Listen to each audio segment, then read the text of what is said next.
ស្តុកថ្មីសាឡាងមួយគ្រឿងទៀតហើយប្រភេទ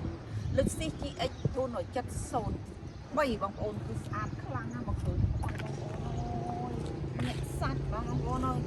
ទឹកឆ្នាំធានានៅស៊ីនបញ្ជុំពុកម៉ែបងប្អូនអាចកលេចមើលជាមួយនាងខ្ញុំទាំងផ្លាកលេខទាំងកង់ទាំងឆ្នាំនិយាយរួមរៀនគឺស្រស់សាហាវមែនតើបងប្អូនដាក់លើយើងកុំឲ្យរងចាំយូរដើរមើលនាងបញ្ជុំទៅរៀនប្រកឡានខ្ញុំសិក្សាស្អាតប្រណាចឹងណាចាប់តាមបងប្អូនមើលលើហើយតាមមកមើលស្អាតអត់មើលគ្រឿងក្នុងមើលអីបងប្អូនញាក់សាច់មកបងប្អូនអើយថ្មីម្ដាយជួបពុកម៉ែបងប្អូនអើយ03ស្អាតខ្លាំងមែនតើឃ្លាំងកូនឲ្យលក់តឡានប្រភេទមេណាពុកម៉ែបងប្អូនចាប់អារម្មណ៍អញ្ជើញមកពុកម៉ែបងប្អូនចាប់អារម្មណ៍ប្រើរបស់ចាស់តែចាស់ស្អាតណា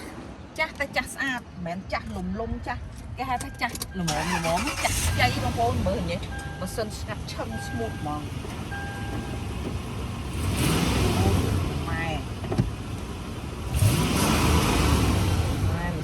កោះបងប្អូនអើយស្ងាត់ឈឹងមែនចេះហ្មងណាមែនចេះហ្មងមែនចេះបងមកលើកមើលខាងក្រោយទៀតអូហូយបងប្អូនណាចូលចិត្តប្រើគេហៅថាសេរីចាស់តែចាស់ខ្លឹមណា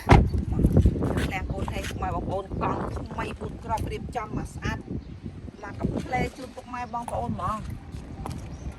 ទឹកឆ្នាំធានាស៊ីនជូនពុកម៉ែបងប្អូនណា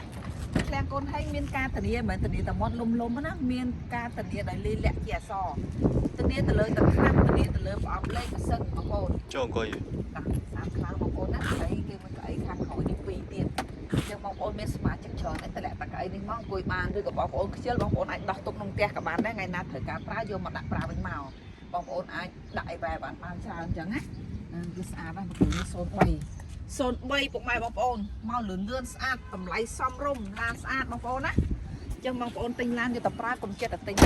ញបងប្អូនណាទិញឡានស្អាតបងប្អូនទិញឡានស្អាតបងប្អូនប្រើស្រួលក្នុងការប្រើស្រួលក្នុងការលក់ធម្មតារបស់ស្អាតតែគេតែយើងស្រឡាញ់គេក៏ស្រឡាញ់ដែរអញ្ចឹងណាបងប្អូនត្រូវគិតថាកុំរកតែធូរថ្លៃពេកអញ្ចឹងណាយកទៅឡានអត់ស្អាតបាទក្នុងការប្រើខាតទាំងពេលវេលាទៅធ្វើឡានធ្វើអីចឹងណាធម្មតាមនុស្សយើងម្នាក់ឥឡូវរវល់ណាស់បងប្អូនអើយការងាររស់ស៊ីហោះការងារផ្សេងជាច្រើនទៀតអញ្ចឹងបងប្អូនទិញឡានស្អាតយកទៅប្រើមួយដឹងមួយអត់ខាតពេលវេលាទេអស់លុយតែម្ដងបានឡានស្អាតនៅឃ្លាំងកូនឲ្យយើងខ្ញុំលក់តែឡានស្អាតទេអញ្ចឹងអរគុណពុកម៉ែបងប្អូនទាំងអស់គ្នាកុំភ្លេច like page follow TikTok follow Instagram subscribe YouTube ឬក៏បងប្អូនអាច